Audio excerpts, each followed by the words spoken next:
SIPRI Stockholm International Peace Research Institute SIPRI 2025 report ప్రకారం China వద్ద 620 అణ్వస్త్రాలు ఉండడం. తర్వాత ఏంటంటే ఇండియా ఇప్పుడు యుఎస్ సీక్రెట్ రిపోర్ట్, ఇప్పుడు చాలా సీక్రెట్ రిపోర్ట్లు, వేరియస్ న్యూక్లియర్ ఇన్స్టిట్యూషన్స్, తర్వాత స్ట్రాటజిక్ డిఫెన్స్ ఇన్స్టిట్యూషన్స్ కూడా ఏం చెప్తున్నాయంటే ప్రపంచంలో ఎక్కువ అణ్వస్త్రాలు విపరీతంగా చైనా పెంచేసుకుంటుంది. ఇది 2030 నాటికి ఇప్పుడు 620 ఉన్న ప్రస్తుత చైనా అణ్వస్త్రాల సంఖ్య 2030 నాటికి 1000 అణ్వస్త్రాలు అవబోతున్నాయి. ముఖ్యంగా దాని టార్గెట్ అంతా యునైటెడ్ స్టేట్స్ ఆఫ్ అమెరికాతో ఈక్వల్ అవ్వడం అనేది పెట్టుకుందనమాట. ఇది చైనా. కానీ ఒకటి గుర్తుపెట్టుకోవాలి, మరి ఇండియా పరిస్థితి ఏంది? ఇండియా దగ్గర ఇప్పుడు ప్రస్తుతం 190 అణ్వస్త్రాలు మాత్రమే ఉన్నాయి. మరి చైనా ప్రధానమైన దేశం.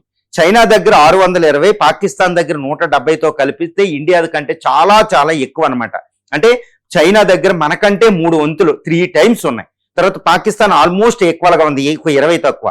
ఈ రెండు దేశాలు 2 ఫ్రంట్ వార్ చేయబోతున్నాయి. మరి ఇండియా ఏంటి? అందరూ అనుకుంటారు పాకిస్తాన్ టార్గెట్ పాకిస్తాన్. ఇది ఒక మిస్కన్సెప్షన్.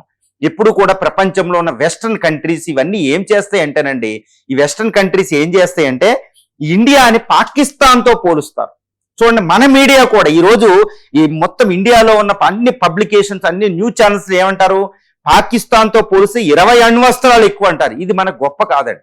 పక్కనే ఉన్న దానికంటే పెద్ద ప్రధానమైన మెయిన్ ఎనిమి అయిన చైనాతో పోలిస్తే ఎవరూ పోల్చడం లేదు. ఇది మిస్కన్సెప్షన్. వెస్టర్న్ యొక్క ట్రాప్ లో మనం పడ్డాం, కానీ ఇక్కడ మోడీ గారి పడల. ప్రైమ్ మినిస్టర్ మోడీ యొక్క న్యూక్లియర్ స్ట్రాటజీ డిఫరెంట్ గా ఉంది. ఎందుకంటే ఇటు చైనా తర్వాత అణ్వస్త్రాలు భారతదేశం కూడా పెంచుకుంటుంది. ఇది పాకిస్తాన్ టార్గెట్ గా కాదు, చైనా టార్గెట్ గా.